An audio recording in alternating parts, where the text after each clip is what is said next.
Bien, uno de los temas quizás que tenga mucha relevancia en estos momentos de la historia es lo que tiene que ver con la evolución de la ciencia. Me refiero fundamentalmente de las llamadas ciencias duras y la que más involucrada o la que más tiene que ver con la tecnología, que es justamente la física. Obviamente que la base de la física es la matemática, a su vez la base de la matemática es la lógica, pero es interesante ver de qué manera la física, digamos, ha cambiado en sus paradigmas a través de los tiempos y bueno, y qué es lo que sucede en estos momentos de la historia en este desarrollo. Es muy importante tener en cuenta, digamos, el pensamiento de aquellos que de alguna manera tuvieron que ver la incidencia más fuerte dentro de nuestra ciencia, nuestra forma de pensar o nuestra forma de hacer ciencia, que fueron indudablemente Sócrates, Platón y Aristóteles. Me refiero a los fundamentos de la lógica. Como ya sabemos, Aristóteles fue el creador de la lógica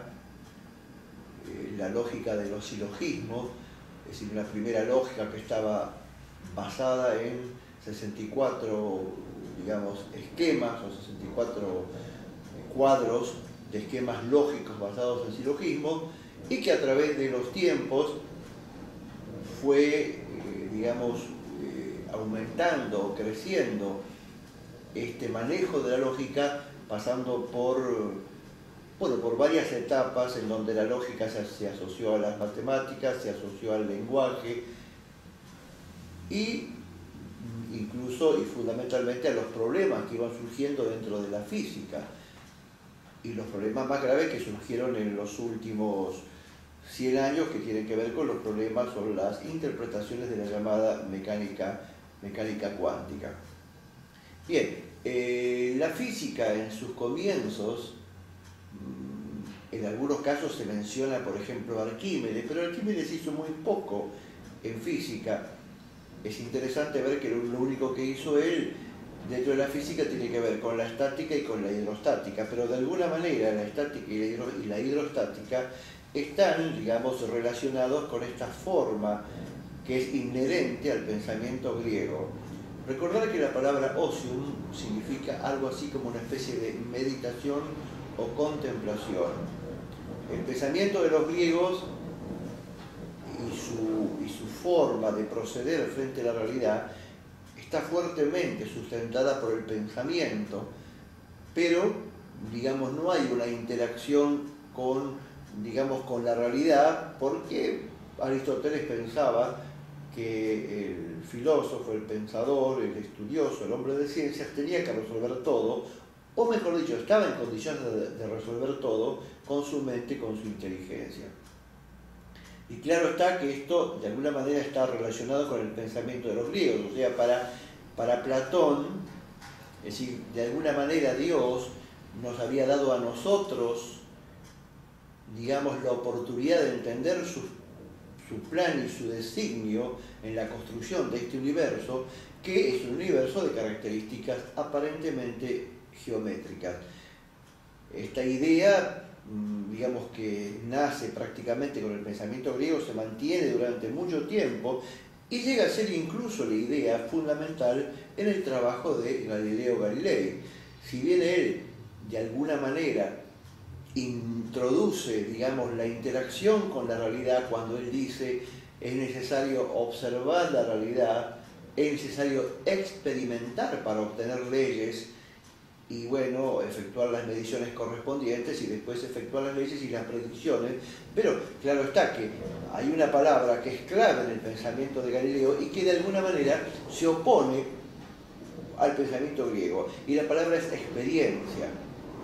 O sea, hay una interacción del hombre con la realidad, pero no una interacción en el caso o en el pensamiento o la forma de actuar del griego solamente con la inteligencia. Hay una interacción en el hecho de que uno repite los experimentos, uno mide, uno trabaja es una especie de, no solamente de Homo sapiens, no es el hombre que piensa, sino que es un Homo faber, es el hombre que hace, el hombre que actúa frente a la realidad y obtiene conclusiones. Pero, de todas maneras, ese actuar de Galileo sigue estando de alguna manera determinado por la idea de que Dios es el gran geómetra y que todo lo que está construido en términos geométricos, matemáticos, y claro está, todo esto basado en una lógica. Esta es la idea, digamos, más o menos de una evolución que se dio durante los primeros 20 siglos a partir del pensamiento de los griegos. 20 siglos me refiero aproximadamente hasta la época de Galileo. Todavía esa idea sigue siendo, digamos, sustentada por los físicos matemáticos que fueron posteriores a Galileo. Quizás el de más peso, el de más fuerza fue indudablemente Newton. Newton es el que fundamenta la dinámica. Vuelvo atrás en este sentido. Arquímedes solamente había trabajado en hidrostática y estática. Fíjese que esto está de alguna manera asociado a la forma del griego de entender la realidad a través de algo estático, algo fijo, pero no de algo dinámico. El problema que tenía el griego era, o tenía que ver con lo dinámico, tenía que ver con el movimiento. Es por eso que si uno se pregunta por qué los griegos, siendo indudablemente pensadores y de alguna manera cultivando las matemáticas, no llegan a generar el análisis matemático. El análisis matemático no me refiero al análisis como adjetivo, sino me refiero a la materia de análisis matemático que tiene que ver con el concepto de funciones, de límite, derivación e integración. ¿Por qué los griegos, digamos, no pueden crear el análisis matemático? Bueno, no lo pueden crear porque en su forma de trabajar ellos indudablemente, de alguna forma, no renuncian, pero tratan de esquivar el concepto de movimiento. Claro está, eso también sucede en la física, por eso hidrostática y estática es lo único que hace Arquímedes. Tiene que pasar mucho tiempo, prácticamente casi 20 siglos, hasta que aparezca Galileo y comience a trabajar con una nueva etapa en la física que tiene que ver con la cinemática. Ya sabemos que la cinemática estudia el movimiento de los cuerpos sin entrar en las causas que nos determinan, o sea, que determinan los movimientos. Cuando hablamos del movimiento, decimos un movimiento es determinado normalmente, supongamos que un cuerpo está en reposo, es determinado por una fuerza que actúa.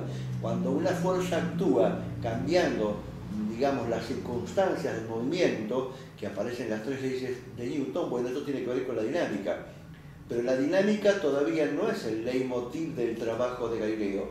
El leitmotiv del trabajo de Galileo tiene que ver con la cinemática, tiene que ver con la caída de los cuerpos, tiene que ver con lo que él llamaba los graves, o sea, tiene que ver con, digamos, la acción de la fuerza de gravedad, pero lo que le interesa a Galileo no es ver la naturaleza de esta fuerza de la gravedad, sino que por el contrario lo que le interesa es ver él, digamos, lo fenomenológico en cuanto al movimiento, o sea, cómo se mueve un cuerpo en caída libre, cómo se mueve un cuerpo cuando uno lo tira hacia arriba en tiro vertical, cómo se mueve un cuerpo en un tiro parabólico. O sea, todos estos son, digamos, movimientos afectados por la gravedad, pero todo esto corresponde a la cinemática. Tiene que pasar más o menos unos 100 años aproximadamente. Newton nace en 1640 como para que aparezca la dinámica, y en ese momento la dinámica ya habla de fuerza igual a masa por aceleración. Entonces aparecen las tres leyes de Newton, que son importantísimas y marcan un hito muy importante dentro del desarrollo de la física. La primera ley, todo cuerpo tiende a permanecer en el estado en que se encuentra, a menos que haya una fuerza que lo obligue a cambiar de estado. La segunda ley, que dice fuerza igual a masa por aceleración, o sea, la fuerza es directamente proporcional a la aceleración, o sea, la variación de velocidad de un cuerpo depende de la fuerza. Y por último, el principio de acción y reacción. Todo esto constituye, como dije, un hito importantísimo en la evolución y en el desarrollo de la física, que depende justamente de Isaac Newton. En estos momentos de la historia, digamos, la física se consolida también pero siguen estando siempre los mismos preceptos.